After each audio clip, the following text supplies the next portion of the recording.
Well, Lou Eccleston is stepping down as the CEO of the TMX Group. Eccleston is taking early retirement in the wake of claims of impropriety when he was employed by Bloomberg LP. TMX Group says an investigation found no evidence Eccleston engaged in sexual harassment or sexual misconduct while employed at TMX, and the company's board is concluding the investigation into the allegations. The current CFO of TMX Group, John McKenzie, has been appointed interim CEO. Let's get some more reaction to this developing story. Richard Leblanc is a professor at York University and a corporate governance expert. So, Richard, we've had a couple of months to get our heads around this story, given that the Business Insider piece that this is tied to came out late last year, and TMX Group had responded to that, and they were looking into the allegations, and here we are in early January, and they've reached some conclusions. What is your reaction to everything that's unfolded here? Well, TMX did exactly what they should have done. They had a special committee of independent directors with an independent investigator. Their terms of reference was just whilst the CEO was employed at TMX. He was hired in 2014. These allegations go back to the 90s, all the way up to 2013. 65 women coming forward, multiple allegations, including rape. The CEO, Eccleston, is alleged to have done body shots on women during parties, and this happened, several years ago, sometimes, in the 90s.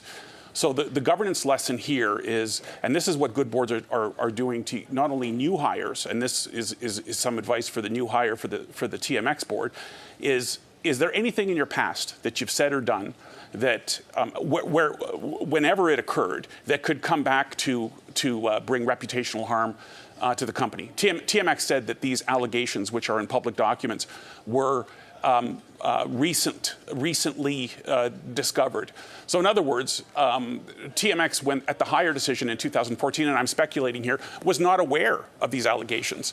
So they should have been. The boards don't like surprises. So what we're seeing now, just to back up a little bit, is we're seeing complete reputational checks of CEOs and senior management and even directors coming onto boards. I'm even seeing third parties conduct social media checks, reputational checks, litigation checks, credit checks, etc.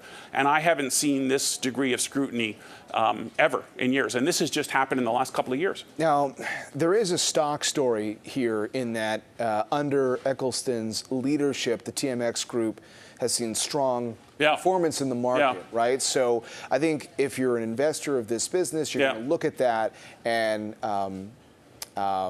perhaps listen to what the board is saying, and maybe that makes sense. But you are getting into something interesting.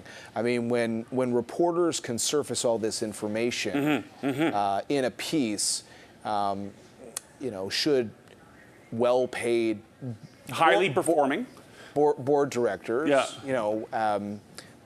be better at doing that digging process. It sounds like you're saying more is going in now. They are coming up to speed. The other point you're bringing up is you have a high performer. So when you have a high performer that has done things in the past, should boards do they have the resources to do that? Well, certainly recruitment firms. Now, it's 1/3 of the CEO's salary to if you have a recruitment firm like Spencer Stewart, Russell Reynolds, that type of thing. So boards are saying to the recruitment firms, we're not just hiring the performance, we're hiring the brand of the individual. So please do adequate background checks when you come to us. So are boards capable of doing this? Probably not. They have to get third parties to do it. But if you have an iconic company like TMX, it's even more important that you do these background checks on potential candidates. I wonder, with the candidate themselves, are there learning lessons here for chief executives? Because who knows where this goes? But you're looking at it and you're sort of saying, what did he disclose when he was exactly his job? Let's have that discussion. And I've seen it all. I've seen cocaine possession, marijuana possession, DWI. I've seen assault. I saw one recently where the CEO was charged with DWI when he was in college, and he brought it forward, the potential CEO, and he brought it forward, right? And you can explain that. But what boards don't like is candidates not bringing it forward, because that's almost like omission, right? You did something in your past. Right. You're not. Boards want to be able to explain it. They don't want to be caught flat-footed. So the lesson to candidates, John, and your question is bang on, is bring it forward. Bring it forward. Does it still Do you think it dramatically lessens your chances of getting the job, which would obviously be the fear of people bringing things up in the past? It's a gamble if you don't, and then you're doing. There's two things. It's not just what you did, but it's also not bringing it forward. So it's and that's a trust issue for a board. They have to have complete confidence in the CEO. So it depends on what the infraction is.